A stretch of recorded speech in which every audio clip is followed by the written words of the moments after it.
Yeah. You rock, P.T.A.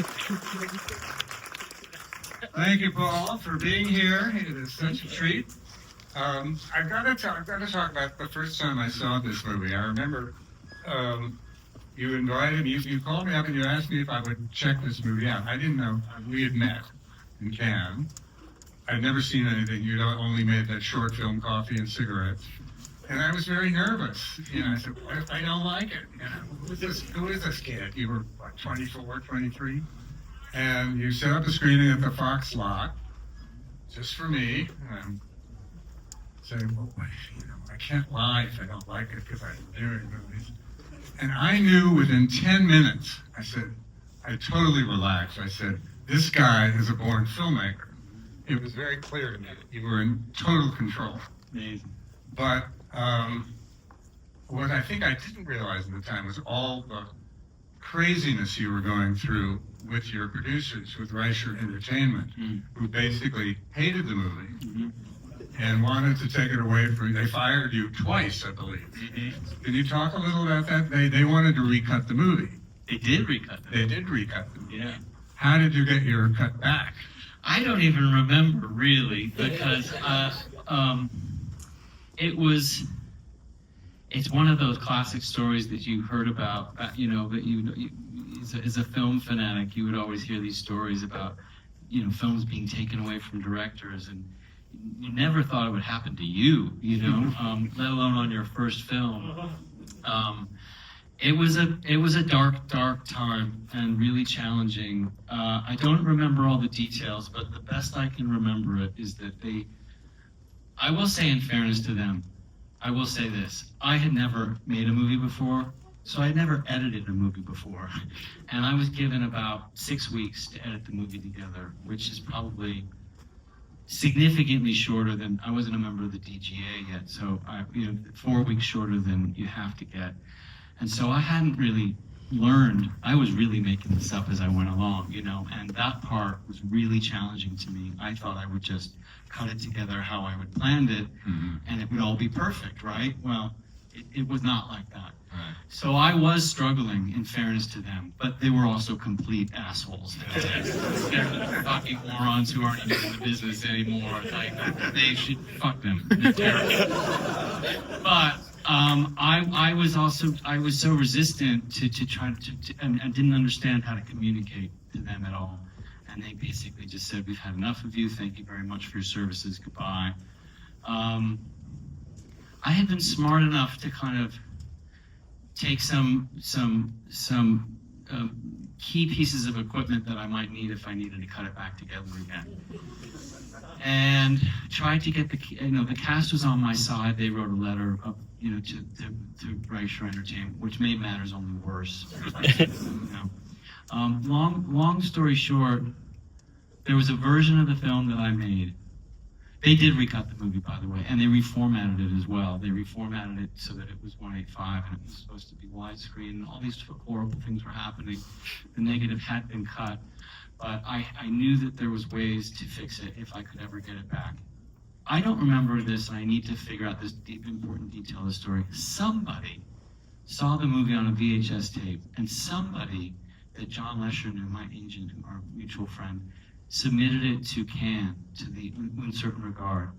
And somebody at the Cannes Film Festival said, this movie's great, and got in touch with Reicher. And they said, well, it's great, but we've got a better version. And I was able to kind of insert myself and say, and this is the land of great directors. They said, well, we want his film.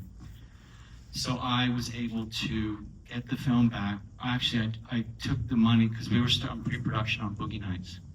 I took all the money that I was getting paid on Boogie Nights, and I restored the film back to my version, and got it to Cannes, which was 30 years ago. Got into Sundance as well, right? Well, it played at Sundance as a work print.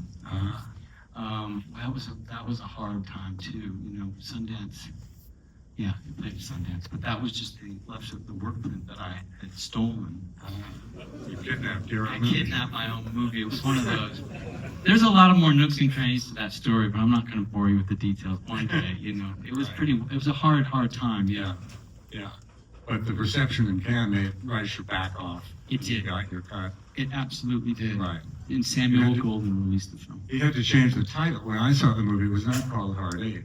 It was called Sydney. That's right. Right. That was the concession I had to make if I was going to get if they were going to actually allow Yeah. me to finish the film. They wouldn't pay for it, and you had to call it Hard Eight. I said, I don't have to like it, but fair deal. Right. You know? When you wrote the script, did you have Philip Baker Hall in mind for Sydney? I did, yeah. I loved his work, obviously, like a lot of us do. From everything from Secret Honor to Midnight Run to all the great character parts that he'd done over the years. And that was a challenging thing to people liked the script, but at the time they said, why don't you just ask Harvey Keitel to do it? Why don't you just ask so-and-so to do it? So I was really set on Philip being in the film, which was challenging to raise the money, but ultimately it was okay, and thank God, you know. But for sure, it's written for his voice. Yeah, yeah, he's so good. Yeah, Well, I mean, basically your sort of stock company all appear in this movie. yeah, And there in that amazing one scene is Philip Seymour Hoffman. yeah. How did he end up in your movie? Did you know his work? Oh yeah. Yeah. I mean, he'd done Scent of a Woman, maybe about 5 or 6 other films by the time he did this, which, by the way, was like, he was a veteran to me. He was like, oh my God, he's been in 5 or 6 movies. It was like John Riley had been in 7 movies. It was like, tell me what, you know. But the very first time I talked to Phil, it's funny because he'd been in 6 or 7 movies, I thought, well, I wonder if he'll do this movie, you know. Meanwhile, he's just like waiting for the phone to ring. So I said, would you do this movie? He said, yeah, of course. He saw the short that I did. I talked to him on the telephone. And the very first time I met him in person was when we shot that scene. That's it. Yeah, we shot it in one night. Did he largely improvise that? Oh, yeah. Yeah. I mean, I think the scene's like that long, you know, just written out that there's a young crap player who's sort of goading him and teasing him, and maybe I wrote a few lines of dialogue out, Yeah. but the majority of it, the Right. vast majority of it is improvised by Phil. Yeah. But So I was obviously fell in love pretty hard that night. Yeah. Because I get the feeling there's not a lot of improv in the rest of the movie. There isn't, not really, no. Yeah. That's the one real scene. Here and there, John will throw some things in, but mostly it, and Sam would too a little bit, Yeah. but it's pretty close to the script. Yeah. But it's such a classical movie, which I think is why it doesn't date at all. I mean, I watched it again recently, and it just looked sort of exactly the same way it looked to me when I first saw it. Good, yeah. And there's so many movies of that era that do date. Yes. I mean, I'm curious what kind of research you did. I mean, for example, the rate card trick that he shows him. How did you know about that? I'm trying to remember. I went up to Reno for the very first time in my life, like 3 years before this film. I got a job as a P.A. on a Robert Conrad TV movie. Mm-hmm. It was called Sworn to Vengeance. He's sworn to vengeance. And our production office was out of the Peppermill Hotel and Casino, so I was a PA and kind of put myself up and paycheck right back into staying there, you know, and it was a great experience. And it was my first real experience living at a casino. I would go to Las Vegas to gamble, and I liked it. I liked that world. Yeah. But this was like a different thing. Reno was different. It's different than Vegas. It's a whole very separate kind of vibe. And so living there and working there for the 2 months, maybe a month and a half or 2 months, really sparked a lot of things in me. And I got to know the people that worked there. I suppose I learned that trick from somebody there at the time. I don't really remember it. Met a lot of cocktail waitresses, you know, who were always very cautious to not do the wrong thing or step out of line, because either they were moonlighting as prostitutes or they didn't want to be considered to be moonlighting as prostitutes. Yeah. But yeah, it's a world. What's funny is that when we were working as a PA, you have to get up at 5 o'clock in the morning. So when you get up at 5 o'clock in the morning in a casino, you see a lot of things that are worth writing down. Yeah. How long did you take to write the script? I don't remember. Maybe I remember it coming pretty fast. Maybe in about a month. Yeah.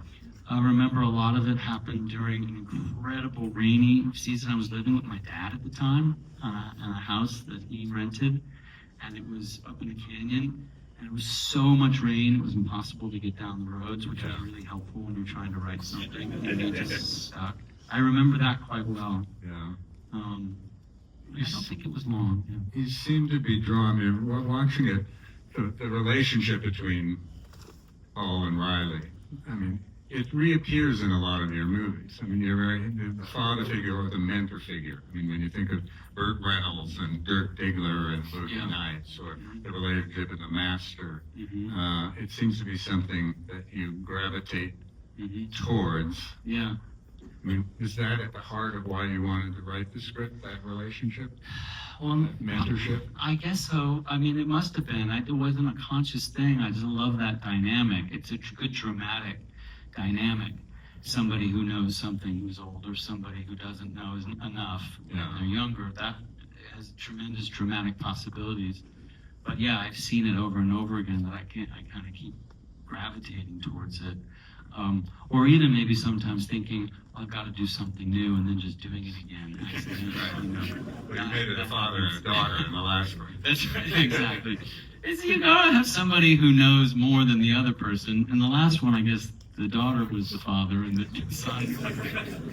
Theo was the We used to have a line in that movie when they're getting their Social Security fake cards. It's like this is a mother and son who died in childbirth, and he starts to do the math, and he says, "Wait, so I'm the son and she's the mom?" I thought it was a great line, but everybody who saw it was just like, "I don't know what you're talking about. I don't understand this line." So, fair enough. What did you see in Gwyneth Paltrow in when you cast her in this? Was she someone you had in mind for the part? She was a young actress who had been in Flesh and Bone. Right. Remember that Terrific, great Steve Kloves film? She was good in that. Yeah. Maybe Jefferson in Paris. Maybe she had been in the Dorothy Parker film. There was a lot of people in that. Right, the Alan Rudolph. So she was emerging as a young actress who was really exciting. I met her, and I was really taken with her. But in the year between meeting her and casting her and actually getting the money to go make the movie, she really started to blossom. I mean, mainly she started dating Brad Pitt as well. She showed up as the girl who was dating Brad Pitt. I was like, that girl, she's on the cover of People magazine. So a lot had happened in her life by the time she turned up. Not a ton, but it was her fame was growing and her talent was really blossoming. Yeah. So she stuck with the film too. I didn't think she had to. She probably didn't have to. It was very kind of her to, a year later still stick with this first-time filmmaker. When I'm sure, and I know, her agents were saying, you don't need to dump this movie. You don't need to go to Reno to do this little movie. You've got these bigger offers and stuff. So I owe her great appreciation for that. And she's so good. It's one of her best performances. I agree. Yeah, it's terrific. Really terrific. And Sam Jackson. I mean, he'd done some big stuff. Sam. I think me and the rest of our generation, when we saw Sam Jackson in Jungle Fever, was the first time we were really introduced to Sam Jackson in a real way. It was like, you couldn't believe that performance. So I'd always wanted to work with him. And then when he emerged, and Pulp Fiction was such a big role for him, such a big breakout role. And it really helped get the financing, for sure, to have him in the film at that time. Because he was, he's still riding high. Sam Jackson's never gone out of style. Sam Jackson's never really gone out of style. He's gone on a big wave and has been on it ever since. Yeah, it's amazing. I mean, there are all people. How did you, this was the beginning of a really great collaboration with Robert Elswit, your cinematographer, who ended up winning the Oscar for There Will Be Blood. That's right. How did you hook up with him? Okay, that's a good question. I saw a film that he shot called Waterland. Was that the Kevin Stephen, no, not that one. Waterland is a very, very small film set in somewhere in the UK with Lena Headey, Right. Jeremy Irons, told in flashback. Stephen Gyllenhaal directed it, and it's so beautiful and so simple. And I went, oh my gosh, who's this guy? Maybe some British cinematographer or something like that. And I said to John Riley, who was shooting, this is really how the story went. I said to John, he said, who's going to shoot the movie? I said, well, I just seen this fantastic film. There's this DP named Robert Elswit. He says, I'm working with Robert Elswit right now. He was shooting The River Wild with Curtis Hanson up, you know. And I say, Robert Elswit is shooting this big-ass action movie on the Rapids? He says, yeah, he's a great guy. And I instantly thought, well, I'll never get him for my little $2 million movie. You know, this is a guy who does big movies. I looked up his credits. He really had shot a lot with Curtis Hanson. Anyway, he met me, and he was nice enough to shoot the movie when he certainly didn't have to. And thank God, he taught me everything about. I was just faking my way around that camera, you know, and he taught me so much and helped me so much. He was my, you know, I was the youngest person on the set, and so yes, I was the director, but I was the least experienced person there. But he gave me such respect and power, you know, and the crew trusted him. He helped me interpret for me a language that I didn't really have yet. I thought I did maybe, but I didn't. I don't think I did. I probably had more than you know, but still, I can't undersell enough, you know, what he meant to shaping me and helping me. You obviously learned a lot, because the leap from that to Boogie Nights, in terms of technically, is amazing, you know, and then to Magnolia, where you're really swinging for the fences. You know, this year, you know, you're kind of bunting in this one. Right. So. Well, I mean, I think, when we joked at dinner, I was like, this has a discipline that I've long since forgotten. I think that I was very aware of this story, and I think that the films that I was inspired by, one of the great films that I really loved was Atlantic City, the Louis Malle film, which I think this film owes a tremendous debt to. The Burt Lancaster character, Great John Guare screenplay. Amazing screenplay, and it's incredibly simple. That being a compliment, simple. Its direction is simple. Its storytelling is straightforward. And I realized that, look, I didn't have the money to be anything complicated, and even if I did, why would I fuck this movie up by adding some kind of unnecessary stuff on top of it? So to be straightforward and precise was a good approach. I suppose you say that reflects the guy, you know, that's the character. You know, you're telling it in that fashion. And that fits the budget and the restrictions that you have too. So it's a kind of approach to it. He wears well-tailored suits, and it's a well-tailored. It's keep it together, keep it straight. Should we get some questions from the audience? We can start now, but I'm going to let y'all talk for as long as you want to talk. But I'll go ahead and start really quick. So we're going to aggregate some of the questions from all of you. There was so much love in all of the questions, so I just loved reading them all. So I'm going to do my best to do all of you justice. So here's some questions about just the production of Hard 8, and I really liked all the Hard 8 questions quite a bit. So in your recent films, I understand you've been very involved in the technical side of production, camera, lighting, etc. during the production of Hard 8. How involved were you with camera, lens, and lighting choices with Hard 8? And then, you know, what lessons or skill did you learn with Sydney that made it essential to make Boogie Nights, which you and David sort of already talked about a little bit. And then the last thing was, you know, Sydney didn't make a bunch of money, so how did you still have the resources to go ahead and make Boogie Nights? You know, it's so rare now that when you have like a first failure as far as financially, it's so hard to get a next movie funded, right? So how did you go about doing that?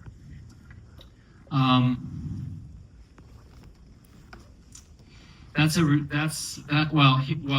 first of all, it didn't make a little bit, made no money. It lost money. So that's first. And the way I got away with that is that it hadn't even come out yet and failed before I went to go get Boogie Nights together.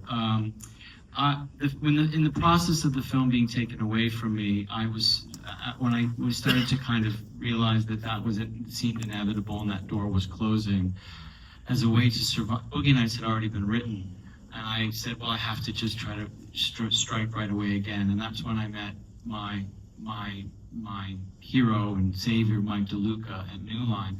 So this film showed him that I could at least put a story, a beginning and a middle and an end together, but and it was his trust and faith in me. He didn't need to see the movie come out and do well for him to have faith in Boogie Nights. And we talked the same language about films and the kind of same references and the same sort of passion for what that story could be. He really had faith in me. And by that time I did feel, this is ridiculous to say because I felt more experienced and I felt ready for it, but what I've learned after 30 years of doing this is that that's a total farce because every single time is different, and you do learn a lot of things, you get better, but you're an amateur every time because every movie is different and it will present a whole new set of problems that you've never seen before. That's just the nature of it. That's why it's addicting. That's why it's so fun. But you got me kind of thinking about this a little bit because maybe I was very lucky too at a time when it seemed that Hollywood would nurture a filmmaker along for a film or two films, even three films, and let them grow, let their voice emerge from experience that seems less and less possible right now. Where you see people make one very small film only to instantly run towards the biggest paycheck or opportunity they can have for fear that it might go away, and it's like an epidemic. So it's an unfortunate thing, and I think I was just blessed with the time that I was doing it and benefactors who had enough faith in me to give me that support. Because there is a world where if the first film just didn't perform, they would have said, give us the keys back, And that's really sad to think that that's a thing that could be happening right now, or is happening right now. Because it does take a second. I mean, I was 23 when I made this movie. I don't know what the fuck I was doing. I did, but I was faking it. Right. You faked it very well. Still sort of faking it, too. You always feel that way. You have to feel that way. Yeah. You have to feel, It came up also in the questions about new filmmakers and what excites you, and then, you were talking about, you were really vocal when you were younger about, what it took for you to make it and what it took to make it in that climate. And you just kind of expressed how different the climate is now. You probably would have been, offered a Marvel movie if you had been a young filmmaker at this time or something like that, or Netflix would have bought Heart 8 for $25,000, So, what excites you with young filmmakers and young artists? There's a lot of questions about young filmmakers, advice. What's your relationship to supporting young filmmakers? That came up a lot in all the questions as well, and the current climate of the film industry. Well, yeah, it's funny because it doesn't. I used to be obsessed with the things that all young filmmakers are. It's well, what's the format? What's this? Some technical things, which ultimately become there. It's a thing that helps you tell your story, of course, and I'm still obsessed with that stuff. But what's my point? When you see a film, maybe it has a technical polish to it. So what? You know a film by its story, by its connection to people. Always. You can always see through, they didn't have enough money to do this. Fine. It doesn't matter. It's so cliche, but truthfully, when you see a story well told, generally in the script, you can tell. I think what I would like to see more of is more writing, more solid writing in filmmakers coming up. It seems that there's a little bit of the writing isn't strong enough, but the directing, and there's some amazing filmmaking going on, some inventiveness, but the writing has to be so foundational and so strong that, that Do you think that maybe some of the best writers are all working in television and not in film? probably. That's one of the problems. I do. I think, I think the movies, man, I don't know. Yeah, it used to be that the movies were the coolest things you could do. Now it's like, it's kind of like a stepchild up to the side. It's everybody's doing television. You're like, wow, okay, that's okay. I still like movies, But it's true that a lot of great writers are now have migrated to television. And I get it. I understand. There's tremendous opportunities there. There were a lot of questions about writing, your writing process. I'm going to rattle some off again, and then you can kind of take it from there. How has your writing process differed and/or stayed the same between Hard Eight and One Battle After Another? Do your scripts begin with a story, a character, or both? What are we missing from the longer cut of Sydney? And the last one is, which of your films changed the most from script to the final cut? I'll try to remember all of them. I know that I sit at a desk. I know that I like to wake up early. I know that the kind of experience is probably the same as it ever was. But writing this movie was really out of my experiences in Reno and a bit of my imagination and a bit of other films that I was trying to copy. Boogie Nights, I had an experience of growing up in the San Fernando Valley, and I had this awareness of the porn industry, and I had films that I was trying to copy. By the time I got to Magnolia, I was really making a movie that was really about my life that I had lived and seen. And I think by the time I made Punch Drunk Love, I was trying to find new ways to approach making a film and write a film, and I probably became a lot looser and more experimental and less, more willing to deviate from what I wrote in my room and try to not care so much about being precious with the words or anything like that. And it was a great way to get me to write There Will Be Blood, which was a significant research film. So to for the very first time really write a film that required a tremendous amount of understanding of a time that I knew nothing about, zero.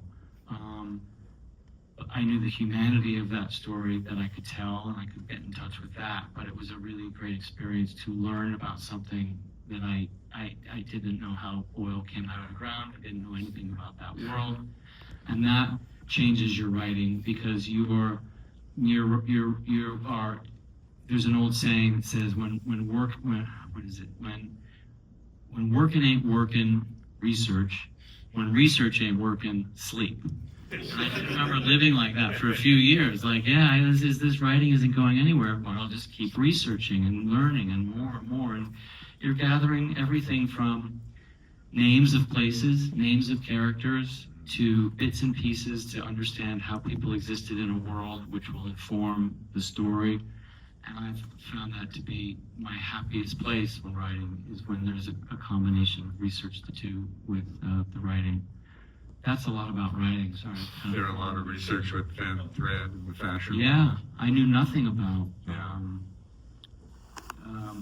Not only did I know nothing about it, I didn't even think I liked the fashion world. I thought it was kind of a strange world, but Daniel and I were drawn to it because it fit.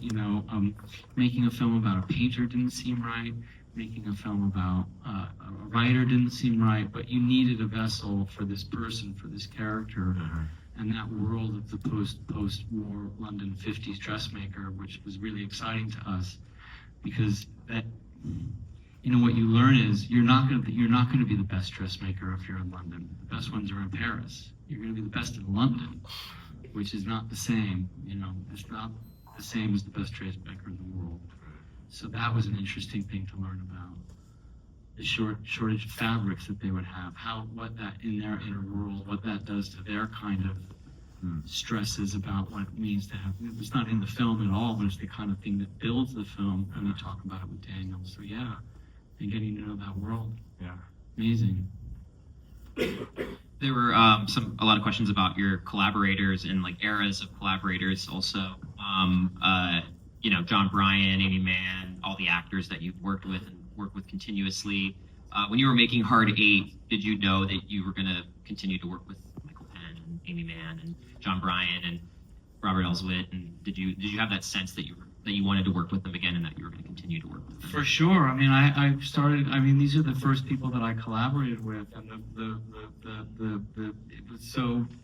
it was so exciting. I mean, I think it was something that I'd longed for. I mean, I was used to like trying to just talk my friends in high school into like waking up early for a dawn shot, and everyone was like, "Fuck off! I'm not waking up."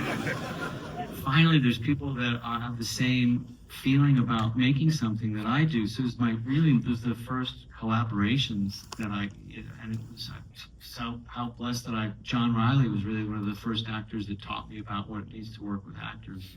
Philip Baker Hall, Michael Penn, and John Bryan for the music. I mean, and Robert, everybody there. Mark Bridges has been in the beginning. Yeah.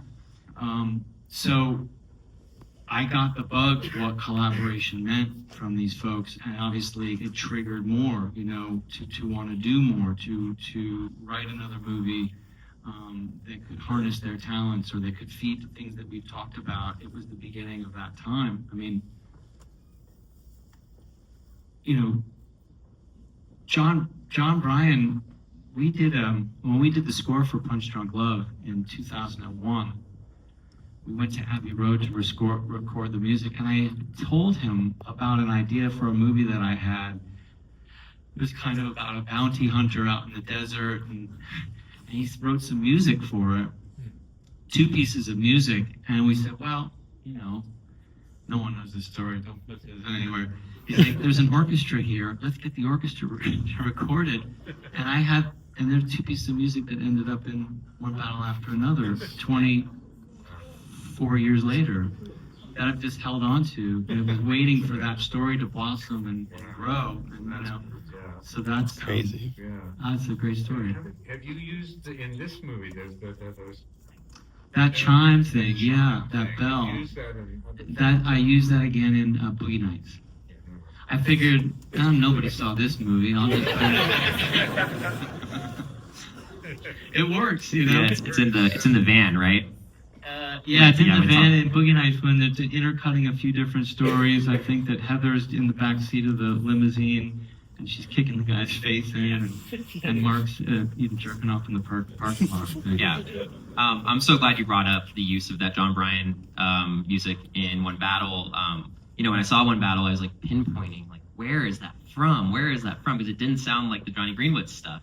Yeah. And so you recorded the John Bryan stuff during Punch Drunk Love recording? That's right. Yeah. We're done at the same recording session. Yeah, it made me. I'm so sentimental about the John Bryan stuff. It made me cry when I heard it in One Battle After Another. So yeah, it's incredible. And you didn't even know it existed. I didn't know it existed, but I could tell. I could tell that it was that. I could feel it. Yeah. Yeah. Really cool. Actors come up a lot in all the questions. Melora Walters, by the way, is in the movie for 2 seconds. Yeah. I worked with her, I think, 5 or 6 different times. Small parts, big parts, everything parts. She's just great. This was the first time I met her. who's with when he gets killed. That's right, yeah. Yeah. I'd seen her in a movie called $20. Do you remember $20? Like a $20 bill goes around. Oh yeah. She's so fantastic in it. And I met her to actually, I think she might have auditioned for the Gwyneth Paltrow part. And Gwyneth was more right for the part, but I asked her to do this very small part, and the beginning of a long collaboration with her. She's great. A lot of questions about what draws you to actors, and I'm curious, what have you learned about acting that you didn't know, 20 years ago or 30 years ago? Well, it was all. I mean, it still kind of is. I have to say, how do I say this? It was very mysterious to me what acting was. I didn't know how they could possibly do this, really. You know, I didn't know the words exactly to use. I knew a little bit, like, you're not supposed to give them line readings, you know. So, well, why? What's wrong with that exactly, you know? And I think with the meaning, you start to understand things. It's like, well, you don't have to tell me how to chew gum. We have to talk about why am I chewing gum? What's the point, you know? You would hear a lot of very scary stories about actors driving people crazy with motivation and all these kinds of things. And I've never found that kind of stuff to be true. I've never witnessed that kind of thing. As I've gotten older and I see some of these stories, and I can say, okay, I see where some of these stories are coming from. You know, like anybody that would say, like, Sean Penn's difficult to work with, I'm like, no, he's not. I think you might have asked Sean Penn to do something that was really dopey, and he said, "I'm not going to do that," you know, because like, and I'm sure he was right, you know, and I'm sure that director thought something like, "Well, yeah, but my shot is this, and I want it to fit my shot." You know, those are understandable things, but it's bullshit. You know, the actor is the most important thing that we're looking at when we sit in a movie theater. Yeah. And the movie has to come to them. You know, I'm not saying that as a whole general rule. Obviously, they're there to push each other and everything else, but you can't wedge something in. Right. Have you ever been in a situation like, I mean, I've been on sets where there were 3 actors and they all had completely different ways of working. And that could be a problem. I mean, I have a feeling that your team kind of is in sync. Well, I think hopefully it happens before you get to work. That if you're meeting, at least nowadays, you know, you're talking with somebody, you're meeting with somebody, you're really trying to get the lay of the land of each other to see how, you know, do you feel the same way about this work that we're so privileged to do? Are you happy when you go to work? Because I am, you know. Do you like to do this? Do you like to, you know, it's kind of a dating thing, and I think you get a sense that we're in sync, you know. Boy, that would be tough if there was 3 different types of personalities. I mean, I've seen things here and there, but actors have to fight their corner too. You know, that's part of the job. If you can recognize the difference between an actor's vanity, which is complete bullshit. You're saying you want to do that for some kind of reason other than servicing this film or your character. When you spot that, you just either don't want to work with that person or you can't believe that you're in the same room with them, because that is just not cool. You know, I've been lucky enough to work with people who are there, egoless, serving the material for you know, exclusively for that. You know, I think more than anything, it's to give Also, the thing, it's fair for actors to have a bad rap or something, they'd be fussy or something, because a lot of times a film set is not guided towards a comfortable or generous environment for them to work. I've seen or heard stories time and time again about, you know, let's say an actor's about to do a big emotional scene and the crew's banging around as if, you know, they only care about setting that light, or there's people talking on walkies or fucking around. All right, let's have it quiet, everybody. It's a big emotional scene, you know, treating it very, flippantly or disrespectfully.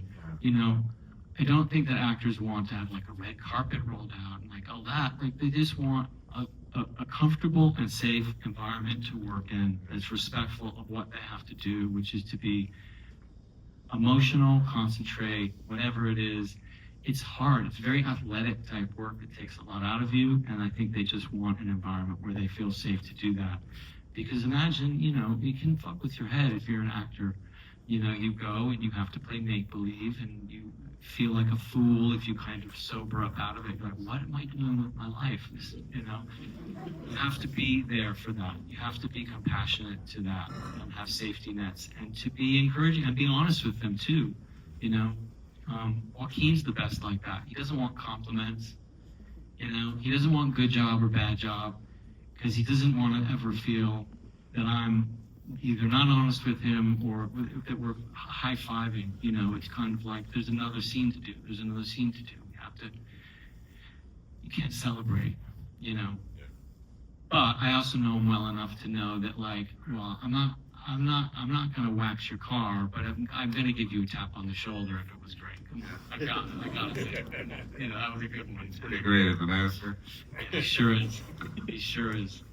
Yeah, it must be tough to not get excited when you see something that incredible. Anyway, we've had Hard 8 screening tonight, and we have Boogie Nights playing at 70mm Festival down the street at Palm Springs Cultural Center in a couple weeks. Please go to that, support that. What does it mean for, and this is from Emma Sachas from the Sun, by the way, so Emma's here, shout out to Emma. What does it mean for people to continuously revisit your work after all these years, and your relationship to the audience, and how much people love your movies? I mean, it's incredible, isn't it? I mean, it's because there's people here, so there's some young faces, which is an incredible feeling for me. I told David this earlier when I was coming to do this. I must admit, look up myself on IMDb because I couldn't exactly remember some of the years, and I was nervous you were going to ask me some years, and I think I can't trust IMDb. I think some of those years are a little bit wrong, but the point is that when I was doing it, John Riley sent me a text, and I started to realize that it's 30 years ago today, or right around now, that we were at the Cannes Film Festival. So it was very emotional for me to think about how long it's been, what that time was. John still deeply in my life, coming here with you, who I've known for so long, to show the film again. I got incredibly emotional and filled with a kind of, pride's not the right word, but just like, I patted myself on the back. It's a sweet feeling. Quite a career, Paul.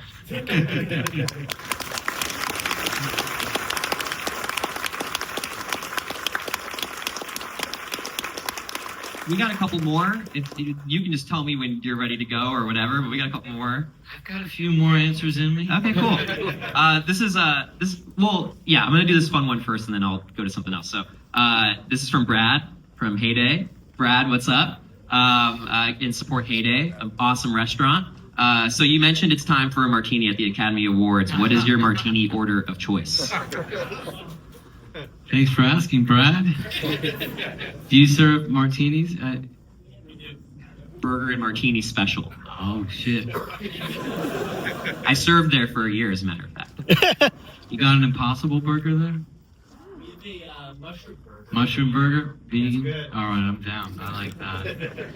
I like, I was actually just talking with somebody about this. I like a martini. I always ask, when somebody says dry martini, is that in this day and age, is that just vodka or just gin? Because I always thought dry was a touch of vermouth. That's right. You can either walk the vermouth up to the glass and introduce them to each other, right? Or you can drop a drop of it in and then swirl it and dump it, and then the glass has to be freezing.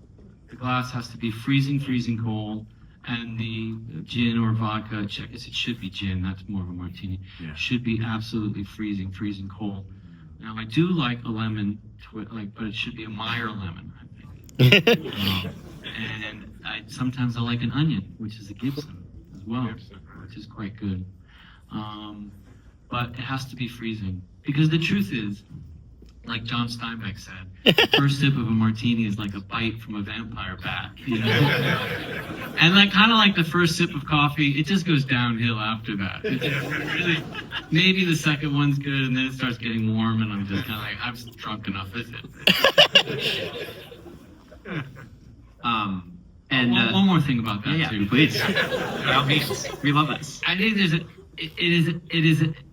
think don't take any disrespect to this, please, but it is a fucking sin to serve a martini in too big of a glass. I do not like those big martini glasses. I don't know what size your martini glasses are.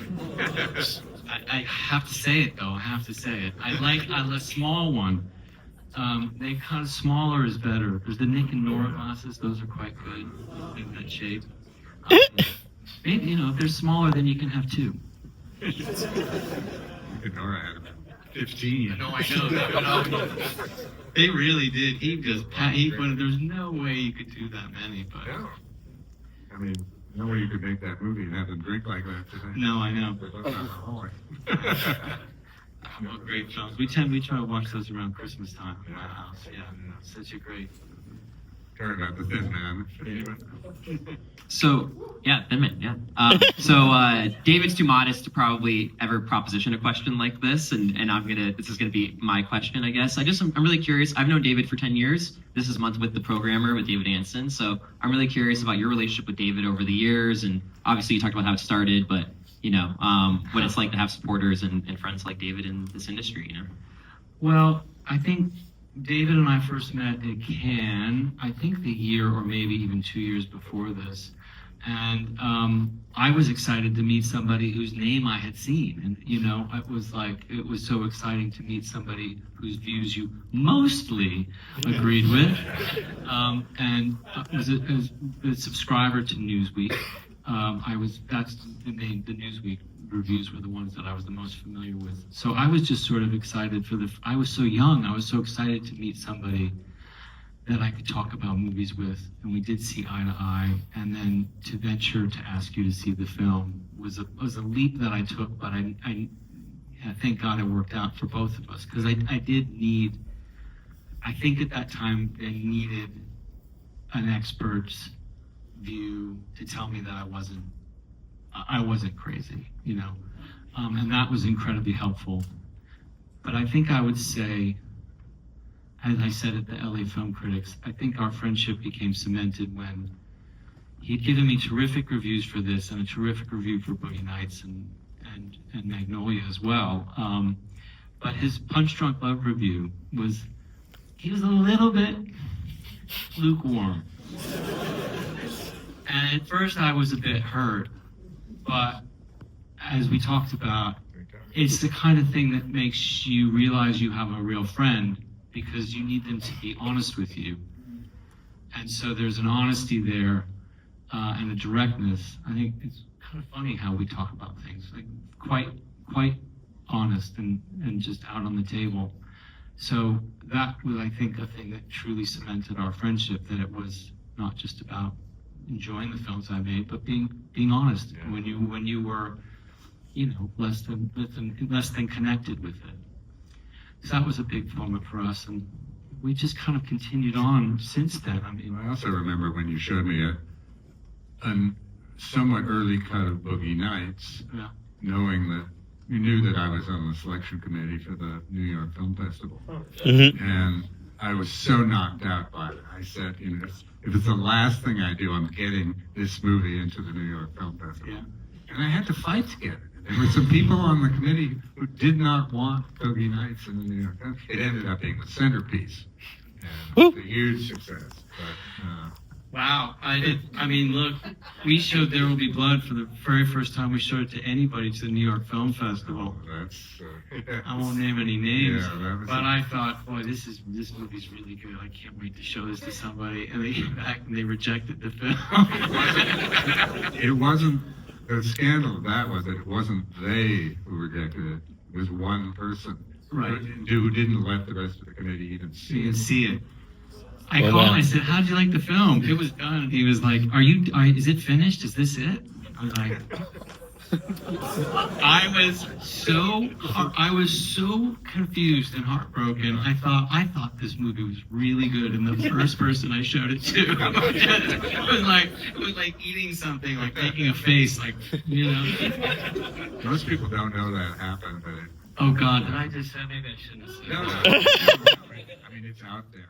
Okay, that was a hard one. It was a hard couple weeks where I was, those kinds of things they're a blow, They can really hurt your, but they're great, in a way. They kind of make you get back in the ring, and we had to find a way to show that film. We went down to Tim League at a fantastic fest. So we went down there and we showed it there for the first time, while the New York Film Festival was happening, we were down there. I won't show you, motherfucker. And we had a great time in Austin. It was the best place to show it for the first time because it's such a great festival. The crowd was so great. We shot it in Texas. It was so welcoming and warm, and it was great. It was like we would have been at Alice Tully Hall with a bunch of fussy. It was like, no, we got what needed to happen happened, and it was really exciting. But that rejection is super, super devastating for a little while. I got one more question here, and then I'll let you all do what you want to do. David came to the set of There Will Be Blood. Yeah, that's right. Do you know what scene you were at, David? Do you know what scene was being I shot do. when you were there? Yeah, well, there were a couple scenes. There's one scene that I don't think appeared in the movie, actually. I That think very hot, it was really hot inside that cabin. the mess hall where they're looking. You were there when we were doing the scene where they're looking at the map, and Daniel says, "Why don't I own this?" Right. Jim Downey is pointing to the bandy track, and you were there for that. I think the scene subsequent outside. Was And it was so interesting to talk to Danny because he insisted on keeping that accent, his John Huston accent. But he wasn't in character. He was totally charming and, and gracious and talkative. But he sounded like... All right, the last question I have is about how personal you've been and open you've been about being personal in your writing and in your filmmaking. And I just find your films to also just be so cathartic for myself, and how much you push yourself to make personal films, I guess, and very few. There's so many filmmakers I love, but very few filmmakers are. And so many of these questions were about like whether it was your father or chosen family, all these themes that you've been kind of going back to or evolving on. So, I guess just like your relationship to, how much you dig to get to that kind of personal, cathartic filmmaking that I think sets you apart in so many of your films. Well, thank you. I mean, I take that as a compliment. I think the films that I like or the films that I am inspired by are generally doing that. So if I am doing that, it's a great feeling to think that I'm succeeding in that. Because I'm sure I do think of it that way. I don't really. You don't think of anything you do as, maybe you, I don't know. You're definitely always kind of touching on the things that trafficking in a world that you feel that you have some experience in. Even when you don't, you have to. What I mean by that is I can only daydream about what it is like to be in the California oil fields. I can read about it, but I know what it's like to be a child. I know what it's like to have a father. I know family dynamics, so we all understand those.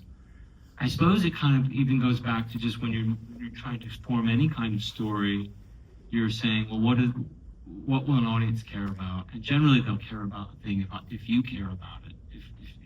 And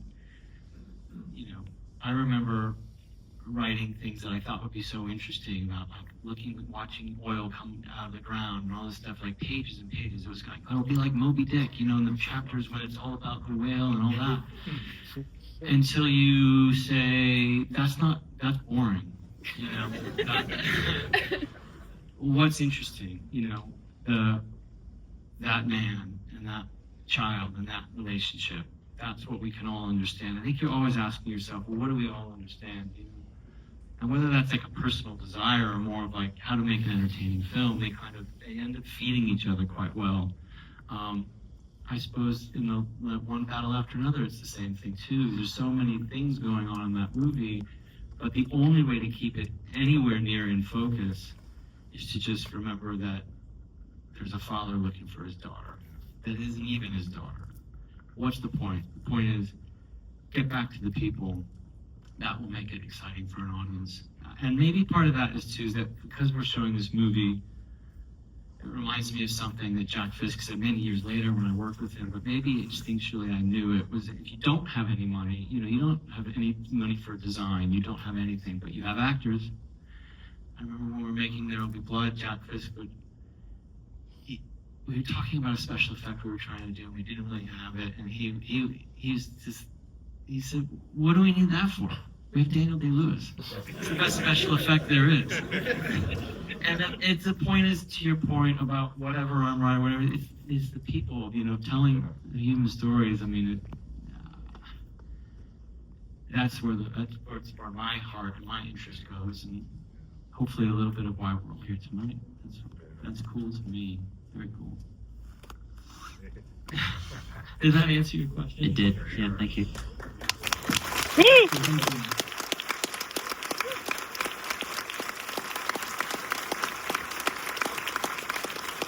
Thank you, guys. Thank you very much. Tell your friends that Heartache's going to play for the rest of the week, so tell your friends. Amazing. Tell your friends. Tell your friends that they weren't here. All right, thank you both so much. Thank you, everybody.